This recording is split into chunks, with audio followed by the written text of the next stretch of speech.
Welcome to the second episode of our podcast. We were out and about meeting customers, discussing their journey in business and their journey with Regal Ed. Pleased to have on this episode of the podcast Gregory Kelly, who is the Managing Director of Entrance Composite Door Solutions. Gregory, welcome to the podcast. Good to see you, Kate. Great to have you here. So, not everybody out there who's watching or listening knows who you are, Gregory. Do you want to tell us a little bit about yourself and a little bit about where Entrance Composite Doors started? And so obviously the accent suggests I'm not based UK mainland, so you didn't sound local. Yes. So from Northern Ireland, it's a family business that we have traditionally in the door and window hardware business. So Dad set up back in 1980, and we progressed into specialising in door and window hardware rather than just general hardware. That grew quite well at home, and then in 92 he set up in UK mainland, and again we started distributing hardware over here, like some Mako, GU, Hoppy, those sorts of brands. That business went quite well, went very well actually, and we carried on with that for a while, and then as the business moved forward, we got into things like PVC door panels, and that became an important part of the business, and we recognised that had a certain shelf life on it. So as did we, I suppose. Yes. Back in that time, it was once a huge market, wasn't it? The PVC. It was, and it was a nice market. You know, we were bringing in panels. We weren't making them, so we're bringing door panels PLC. Customers ordering them. We ordered them. They arrived in our place. We shipped them back out again. So it was a nice part of the business model. But we did recognise that it was going to die off, and we looked at different options about what we could do. And as far back as 2005, 2006, then that's when we started introducing composite doors into the business. We worked through that initially importing doors. Went through the challenges of 2008, 2009. Had to look at what the business was doing, what we were growing going forward, and make a lot of changes. As a result, we continued selling the hardware in Northern Ireland, but here, UK mainland, we turned the business into a composite door business. Initially supplying out prep slabs with the idea of wrapping our hardware around them, adding value to them with glass bits and pieces, almost a one-stop shop for small fabricators. Yeah. But that soon progressed into making door sets, and that's where we are now. It's an interesting journey you've had, because you go back to 2005, 2006, you got involved in the composite door business. I think it's when we first met you. I think you were down in Milton Keynes then, weren't you? Yes, it was. Yeah, we had a place down in Milton Keynes, before we moved to the Nottingham. Yeah. Regal as a business was very similar. We had been involved in the supply of components into the PVC panel market. Yeah. Been a great business for us as well. We saw composites were coming. We went down the route of changing our glass offering. You went down the route of changing your door offering. So well, it's similar businesses. We've seen the door panels coming in, and I suppose it ties in with where you guys were. We seen the door panels starting to change, that the triple glazed units were coming with the bevels inside them, and the prices that our suppliers were able to do them at, and we were able to offer them at, versus the hand applied bevels in the UK style stuff. And you could see then, once that happened, then where that would work with the composite doors, because of the fixed sizes on the glass and come across. I think we've both been on a similar journey. We've gone from one area of our business, and composites has become a very important part for your business and for ours. It's interesting that you've come from a hardware background, because most people coming into manufacturing composite doors have come from a window background. They're making windows, we now need to make doors. Yeah. Do you think that's given you that knowledge of hardware? Well, it's given you a competitive edge or a difference? That was probably our first USP that we went out with, was that we could go to smaller customers and offer them not just a standard composite door, but the slam lock, the ability to make double doors, the stable door solution, the heritage style solution. We had all that, and we understood all that, and we understood how they needed to put it together, because I'm quite open with my customers back home. Like, we supply a lot of composite door and joinery manufacturers back home, and they all know exactly what I do over here. Some of them have been in my factory. Obviously, I've been in their factories. So I learn off them, they learn off me. It works both ways. And being able to go out, like you say, with the hardware, I won't say expertise if that's the right word, but being able to go out with that hardware knowledge and apply that to the different options that are available and help our other customers increase their product range off the back of what we're doing. Yeah, we got to sell a lock, we got to sell a door, we got to sell a piece of glass off the back of it. But that's our job, that's the part that we were selling. So we were using that part of knowledge to expand it. And we still do, you know, we're quite fussy about what we put on our doors, hardware wise. We're fussy about everything about our doors. You know, we like the door to be made right. And having seen the doors in your factory, you've made over the years samples for us for when we did the fit show. You provided our samples. There's no doubt you're making a top quality door with a top quality materials and the hardware, isn't it? Well, we know. We know that we're making a 44mm composite door in a PVC frame. We understand that. We just endeavour to do the very, very best job that we can do of that. So we choose all the componentry based on that. So when it comes to locking systems, every locking system on our doors made by Winkhouse. But we don't say we've got one brand for this, we've got one brand for another. Winkhouse have a large enough portfolio of products to give us a solution for everything that we need, whether it be just your run-of-the-mill standard door, double doors, contemporary double doors, stable doors. And what we've done recently is we used to offer both the AV2 and AV3. Now as standard we offer AV4 across the board on all our slam locks, whether it be heritage or normal. We find that the improvement in that product has made a massive difference to the homeowner's experience, which then relates down to our customers' experience, but then relates down to us, and it all helps us gain business. I mean, exactly. Over the years when we've known you, it seems to have flown by. So it must be almost 20 years since we first encountered each other. Obviously, your business has changed so much. Like you say, you've come from from being a hardware supplier to a slab supplier to a prep slab supplier, all the way to being a door set supplier. Having been around the factory today, had a look around with this is the third or fourth site we've known you on. Yeah, it's there's quite an investment gone in here. There's a lot of still manual process, because you still see it, I think, as your joinery background as still being handmade product, but there's some investment in some good equipment in there. We were never manufacturers, that was never where we come, and we didn't go out and buy a business that did manufacture, or we didn't go out and employ somebody that was going to run our manufacturing end. We cut our own teeth on it, and we learned, and we started off with an investment. I was keen to get a machine.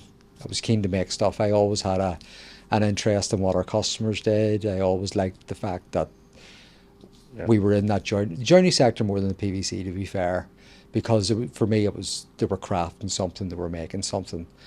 And I went around several PVC customers, and you could see how their business was more aligned towards the way a joinery business would run, but it was more bespoke product that they were making rather than numbers.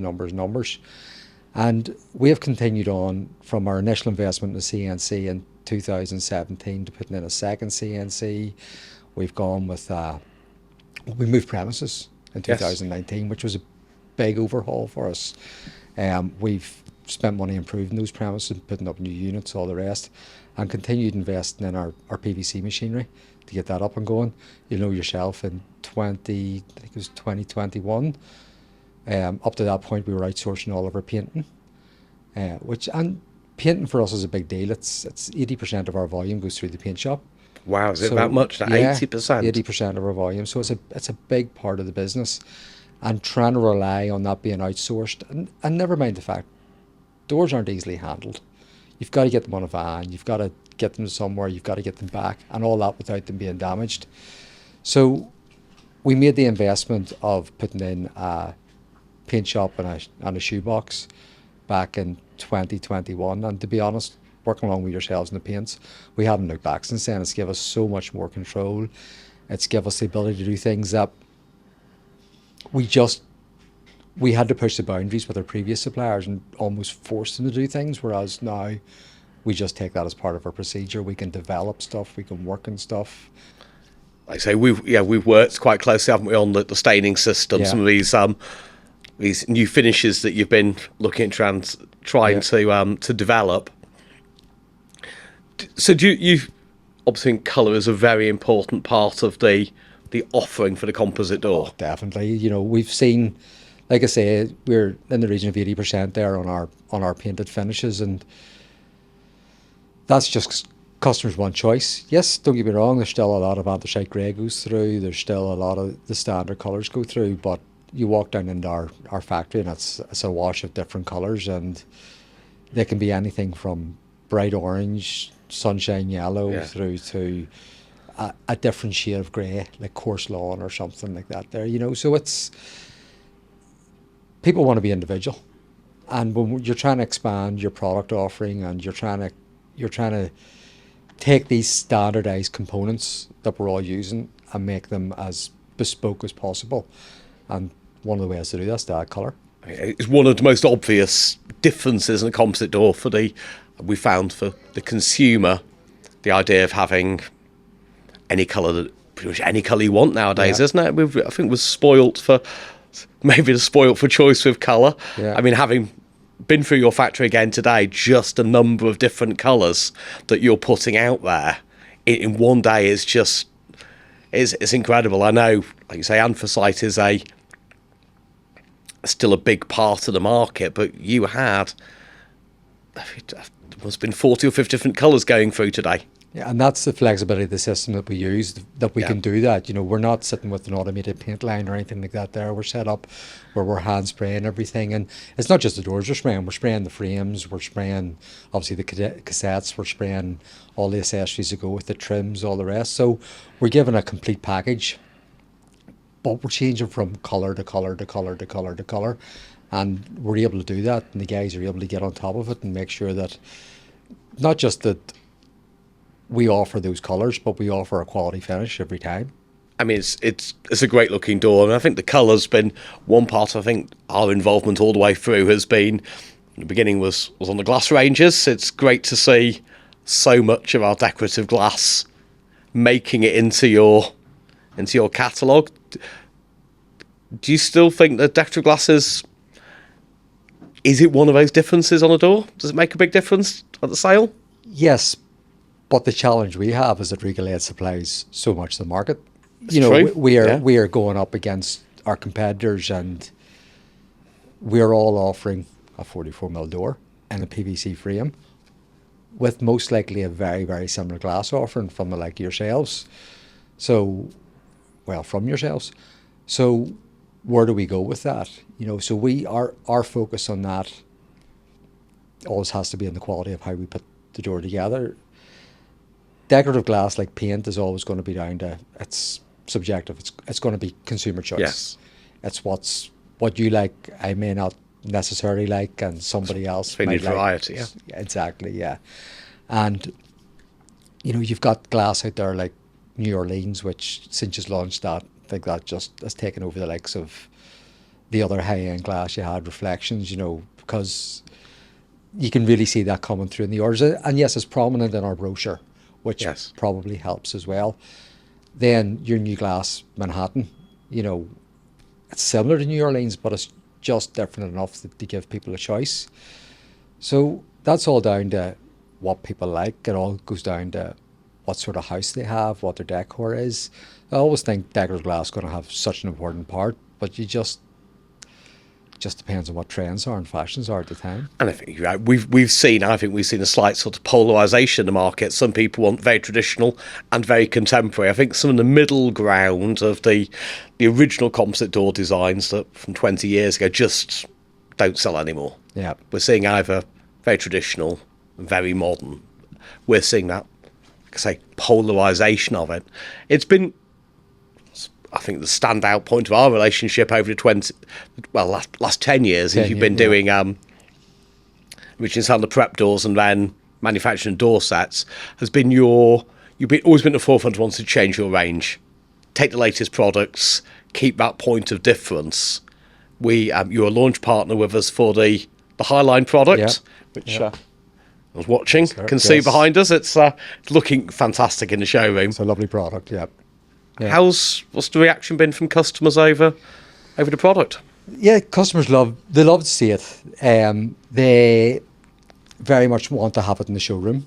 It's certainly a talking point.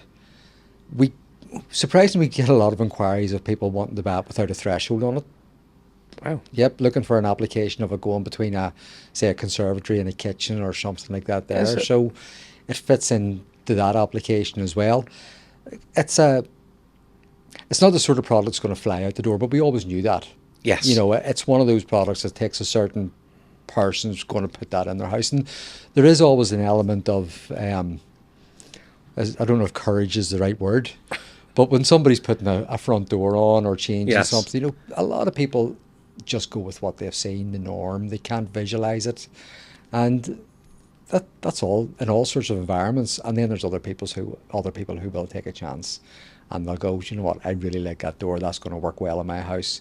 And off you go. So, you know, Highline's gone well. It's gone very well for us. Along with the inox that we're now doing with the flush finish on our cassettes. The flush finish has really changed the way the inox has done that. I think you're the only people I know of who are using our inox system actually recessing those frames into the door.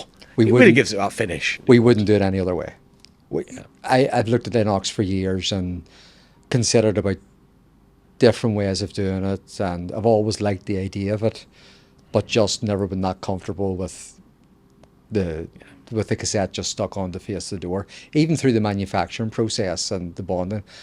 But when we come up with that, and you know yourself, like that was okay. We're making other stuff in the meantime, but that was 2 years in the making, maybe longer, from the first. The first examples we did was 2019 at the Fit Show. It was. We took them to the Fit Show when we had the adjoining stands, didn't we? And we've only launched that tail end of last year, so there's 5 years in the making. But there's a lot of other stuff happened in between. I think in between.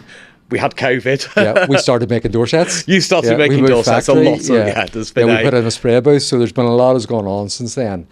I think though, other things you've managed to bring to market slightly quicker. But I get the inox has been. That was always one that sat with us, going, if we're going to do it, we're going to do it the best that we can. We're going to do it right, and a big part of that as well is what's happened in this business over the last 5 years. Is getting the right team. Getting the team that I'm confident with on the floor, that I know that they will send out what we expect to be the product we're sending out. And that's been a big challenge for us, because like I say, it's not that we came from a PVC background or a manufacturing background where I was able to draw staff in and say, right, well, he's good, so we'll pull him from here, we'll pull him from there. We built a team from scratch, and getting that right has probably been the biggest challenge that we've had over the last. And the team, we have a lot of interaction with the team. Yeah. And you see the quality of the team over the years. It's got better and better and better. Yeah. It's evolved, hasn't it? And some of the guys been with you, I think, from the very early days. But that team's been strengthened, and I think it's a credit to you and to the rest of the business that just how good a product that you can now push out of the door. Well, like I say, that's where the focus is. It has to be on the quality. That's our differential, you know, because we push everybody in here, and everybody's going to say this. Nobody's going to say they make a bad door. Yes. Nobody's going to say they give bad customer service. You know, we all go out with the same mantra. We all make a brilliant door. We all give brilliant customer service. But genuinely, that's what we strive for, and we are at the heart of it all. We're a family business, and our customers are quite close to us, and we're close to them. And if we're going to go out and tell people that it is the best that we can make, it has to be the best that we can make. And initiatives like our one-man build, where we don't put anything through a production line. Naturally, a door has to go through CNC, and it has to be done by the CNC team. The door, if painted, has to go through the paint shop and be done by the paint specialists. Once it gets beyond paint, then it's up to one guy. It's up to one guy to hang that door. It's up to one guy to glaze that door. It's up to one guy to fit all the hardware on that door and finish that door off before it goes to QC. So one guy's responsible. One guy's responsible for start to finish. Yep. And that came about from quality checks, because we found that when something went wrong, it was, even though it's scanning in the factory, it was too hard to trace down where it went wrong. But when we made that change, we seen just a massive difference in the way our guys on the floor looked at the product and dealt with the product and felt about the product. And where I noticed it was when I would come to the factory and guys would show me a picture of a door they made maybe last week, and they'd maybe go, "Isn't this lovely?" Or they might go, "Isn't this horrendous? Who would have that in their house?" But it showed to me that we've all got different. We've all different tastes. Different tastes. It would be. But it sort of relayed to me that they did actually take an interest in what they're doing, and if the guys on the floor are taking an interest in what they're putting out through the door, it can only be a good thing. Exactly, and I think when you see walking around the business, the passion for the product, the passion for the business as well. Everyone wants to trying to make the best product they can make, aren't they, down there? Well, sure, even look at the building. I often say when we bought it, it looked like something out of The Walking Dead. And it is what it is. It's a functional factory for us. That's what it is. Looking good now. But the guys last year, whenever I was off, when I was in the hospital, they sent me videos through of the conference room they had done up, and they just pulled together. They didn't spend any fortune. They just made it work. They've painted the whole outside of the building. So whilst yes, we're constantly investing in the business, those guys they've bought into it. Yes. They've totally bought into it, and it's brilliant to see. It makes it uplifting for me as the MD or the owner or whatever you want to call me. To have a team around you that actually cares. And the building is. I remember when you moved into this building, I thought, how is this going to work? Yeah. It was not the It was not the most state-of-the-art factory when you moved in, but now it's looking... Yeah, and it wasn't your typical layout or shape or anything like that there. We've done a good job with it so far. Yeah. And it's nice to be in today and see the showroom, which I think was the final sort of piece of the jigsaw, wasn't it, of the building. The showroom's looking great. There's loving some of the inox doors. As I mentioned, a Highline door. Recognise all the glass. Yeah. Obviously, the glass and the colours make it. Yeah. So is this showroom do you bring for your customers as well? Do you know what? It was a dead space, and any dead space in a business becomes a dumping ground. And it was actually storing samples from show doors and bits and pieces like that there. And we've had several meetings in here with customers where you talk about the quality of the door and this and that, and you try to sell the virtues of your product. And yes, you can take them around the floor, but other than open up customers' finished products, how do you show them doors? So we thought, well, why don't we just make something of this? And again, whilst I was off last year, the guys put this together, and they'll always, we're thinking of doing this, we're thinking of doing that. We have a bit of a chat about it, and you land over and it's done. And I would find, obviously with living in Northern Ireland and coming back over, and there's also the draw of getting out around customers and seeing them, and then there's the customers back home and running that business as well. I try to get over here fortnightly, but sometimes it'll be a gap where it's 6-8 weeks while over. But Liam, my sister, she'll say the same thing. Every time you come over, they have changed something, they have made something better, they have put a bit of effort, and this showroom's just one of those things that they've done. But it's a facility that's here for our customers to come and see. It's a facility that's here that if push comes to shove and our customers need to bring their customers here to let them see a Highline that maybe they don't have on display, it's here, it's available for use. Yeah. I noticed there's a space in the showroom. I assume you have some ideas of new doors that you're going to be bringing in. Do you want to give anyone a sneak preview of how you see the future of the door market? What's coming? There was a lot of talk, about U values, which seem to have all sort of slipped backwards now. There's not as much focus on it, but I think most of us in the composite door market at that stage started to look at where are we going with this? What are we doing with this? So we had a look at this back in 2018, 2019 about a heavier sash with some form of additional seals in it, but still giving a flush look on the inside. Okay. So we did a bit of playing around then, and over the last sort of 6 months, we've reignited that spark again, and to have a look at it to see what we can do, what we can bring to the table. So at the moment, we're looking at most likely in an aluminium frame. Interesting option.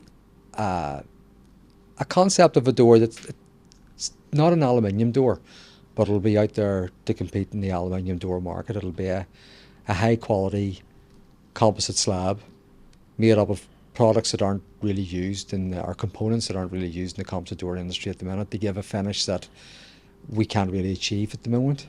So the likes of high gloss finishes and polished finishes, things like that, and very, very definitive grooves and cut lines. It'll be a contemporary offering initially. Okay. But we'll see how the manufacturing process goes. Well, we're looking forward to seeing it when it's the final product. I mean, I think we saw your early prototype of this type of door back in 2017 at Fit Show. Yes. Yeah, it's that enormous red door. I seem to remember. That was it. Yeah. Well, that's the original concept, and like back then we just got our CNC. So that was one of the first plays we had with our CNC, was actually making the display models for the Fit Show that year. So we made them, and that door got us, and it was only put on as to attract attention, but it did exactly what it was supposed to do, and it opened up conversations, and it opened up avenues that allowed us to build the 44mm business that we've got today. Now it's time to sit back and look at that and go, right, well, that concept was there. We need to turn that into reality and make something of it. I think, all products need to evolve, don't they? It's like I say, it's been shocking. It's been 20 years since the composite door first moved into the retail sector and sort of became a bigger product. We are seeing new styles of doors coming, but I think, like you say, the new frame materials, aluminium, there's huge growth in that market. Oversized doors. There's still room in the 44. Yeah. The 44 it's a huge market. What we've tried to do with help from yourselves over the last few years is the likes of the Highline, the Inox Flush, pushing the boundaries on different finishes to try to create a completely different look on the door. But as this year rolls on, we're going to be introducing a lot more a wider range of 44mm doors as well. We've got a new range of smooth. When I say a new range of smooth, we've been offering smooth skin composite doors from 2018. Both traditional and contemporary. We're expanding that range. We're going to have a much larger, more traditional collection of smooth doors. That'll be launched, probably third quarter. Stock starts to arrive tail end of second quarter. So third quarter we'll be launching that. We are about to launch a range of small doors called Dinky Door. Dinky Door. Dinky Door. I love the branding. So we're on the verge. We just finished the trials on that. So we're going to be able to go down to, I think it's 1740 in height. Okay, right. And we can go quite narrow as well. I can't remember how narrow, but it starts with a 6 anyway. It's a very narrow, very short. It is, and it's something we know we're not going to sell thousands of them, but we get asked for them more and more and more. And we've toyed with it and we've looked at it, and we just thought, you know what, now's the time to bite the bullet and make it work. We're about to expand our range of stable doors. It'll be a significant expansion of our stable doors. So up to now, we've always just ran with a cottage design, whereas going forward, we're going to be able to do a 4-panel. We're going to be able to do a proper half glaze rather than the 22 by 23 that we've been stuck with up to now. Yes. So we've evolved that, and all the tooling sorted for it.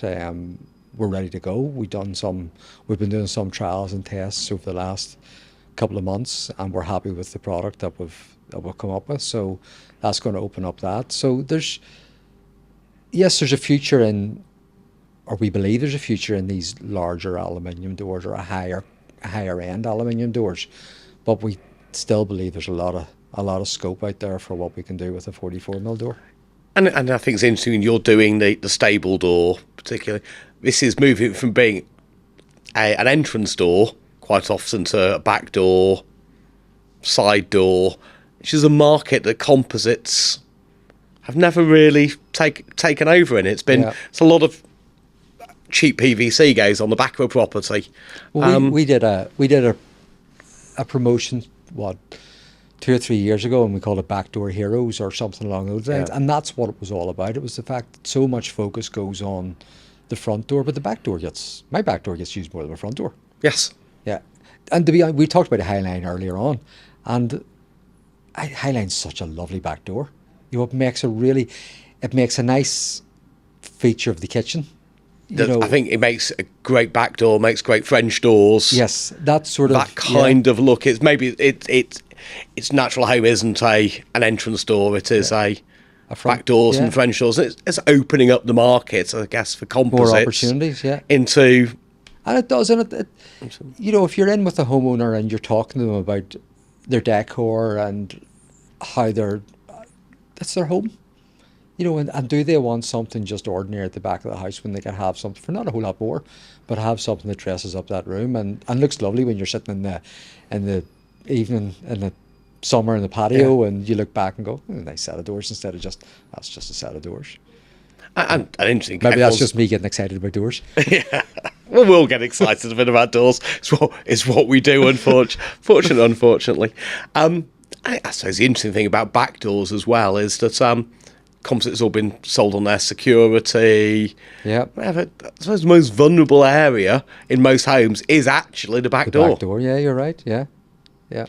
It's been very interesting having seen your business develop over the almost 20 years we've known you. Yeah. It's been great to see so much of our product being used. So I want to say thank you from myself and the whole Regalad team. It's been challenging moments for us. There always is, but sure, that builds relationships, doesn't it? It does. I think it's made us. You've made us a better business. But then, look, the thing is for us, and we're also personal. When I say we're all, I mean the family and our employees. We're also personally invested in this. Yes. And we work so much with our suppliers that you've got to work with people that you can get on with, people that you can work with. I have the same sort of vision of what the door needs, the finished product needs to be, doesn't it? Yeah, yeah, and you can't get where you're going without the support of those suppliers. You need a solid background to what you're doing, and you guys, there's been plenty of discussions about when things go wrong. That's you talk more about that, Ash, than you do about what goes right. But there's also been loads and loads of discussions about how we can move forward, what we can look at together, how we can make something work, and that's what helps the business evolve. Sitting in a room on your own all day, talking to nobody, and I think it has been a good partnership. I think it's worked very much for both businesses. You've encouraged us to develop new products. You've given us ideas. A lot of things that we've worked on, you've been a launch partner for. The Highline being, I think, a great example of that. You do things a little bit differently to everybody else. We do things the entranceway. It's a great bit of branding. It is. It's true. Right? You do things slightly differently to a lot of the markets out there, and it's been interesting over time working with. I hope we continue to do it for. There's plenty left. There's plenty left to develop, isn't there? As we go forward. Well, thank you for taking time today, Greg, to chat about your business, about how we've worked together. I hope the listeners or watchers out there have learned something about both businesses they didn't know, and we look forward to continuing to develop things. Thought you were going to say the next 20 years. I'm glad you didn't. I hope we're not back here in 20 years discussing a 40-year relationship, having our Ruby anniversary. We look forward to our silver. It's only 5 years away. Right, okay, we'll go with that. We'll go with that. Yeah. Thank you very much for your time, Gregory. Yeah, it's been a pleasure.